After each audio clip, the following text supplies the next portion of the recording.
Last week, Glenn Beck asked a question that quite literally shook the world. He asked that question of Deborah Medina. Here it is.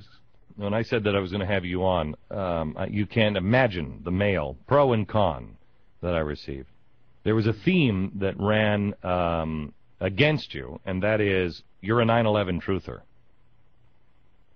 Well, there's lots of mud that people would like to throw at Deborah Medina and make stick. The truth is, I'm an everyday, ordinary person.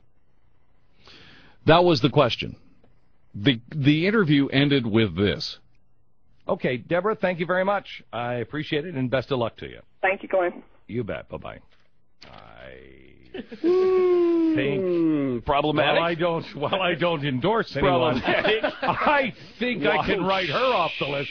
Let me take another look at Kay Bailey Hutchinson if I have to. Rick, I think you and I could French kiss right now. Let me tell you something. He's a damn handsome man. He's a damn handsome man. Yeah, okay, so we've heard that too.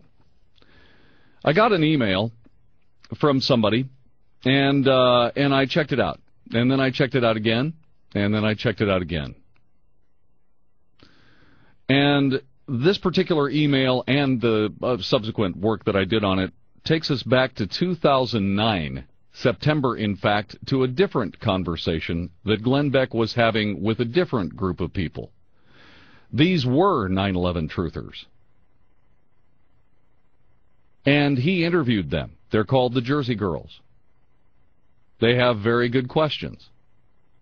And Glenn Beck had this to say when he interviewed those people. I have questions myself. I had many questions after 9/11. I'd like to know about the whole Sandy Berger thing. That just seems weird, and it seems to me that Bush and Clinton were in on that one, both sides. I'd like to know about that one. You have a right to peacefully, reasonably question your government. You have a responsibility to do that. That was not edited. It was not taken out of context, except, of course, that we didn't start from the very beginning of the show in September all the way through. This is something that I'm going to keep this very simple. All right? We just heard what he said regarding 9/11. He said essentially exactly what Deborah Medina said. Can we play that one, please? Would you work with Phil on getting that one on the air? So these are the things that we're trying to get this taken care of. Now, this was from last September. Once again, the first cut was him saying that he had questions, too, about 9/11. He had questions. Why did Sandy Berger go back into the National Archives and take stuff out and get caught for it and lose his security clearance for a year? These are things that need to be brought up. At the end of the interview, what he says was, do we have this yet? Have we got it? Okay, go ahead and play it. If you believe that about your government, wouldn't you want to find out who in our government was trying to kill innocent Americans? 3,000 innocent Americans? Wouldn't that be a top priority? Yeah, it would be a top priority. So why haven't we done more with that, Glenn? Why did we morph from talking about this in September as something that was viable and turned it into a parlor joke when Deborah Medina said the same things you said in September? Let me give this back to you, a shortened version of the first thing I played for you. You have a right to peacefully, reasonably question your government. You have a responsibility to do that. Is that not what Deborah Medina said? Is that not what Deborah Medina did? The reason I wanted to make this very clear is because Glenn has changed his position. What changed his position? Why did he become a different guy completely? Now, once again, there are going to be arguments that this was all taken out of context, John David. What the heck are you doing? I saw the videotape myself. He talks about it. It's unedited. He says that you have the right to question your government, which was the reason that Deborah Medina answered the way she answered. And what ended up happening had Glenn Beck actually talked to himself in both of those interviews, then what would have ended up happening was he would have had to deride himself in a cynical and sloppy fashion. One of the hardest things to do about, as I am now going to give Glenn Beck an excuse, one of the hardest things to do when you are doing this job is to be consistent. They're called logic traps.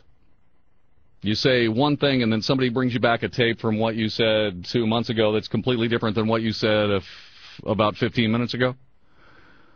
And the only way to combat that is to be honest and truthful. That's it. That's the only thing you can do. That way you don't have to figure out what you said to one group of people at one time. You don't have to worry about what you said. You don't have to worry about what lie you have to cover. You just tell the truth.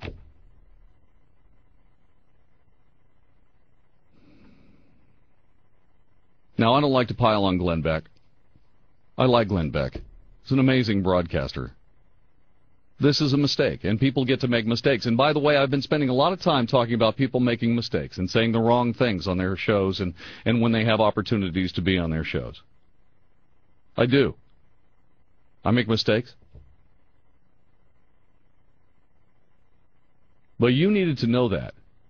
Because based on that interview, Glenn Beck, who has some sway around the United States of America, made Deborah Medina look like an idiot. I wonder what he would have done had he interviewed himself. Think about this for a minute. Tell me what you think about it. Let's chat. Glenn Beck. Is Glenn Beck a truther? Is Glenn Beck the very person that he made fun of Deborah Medina for being?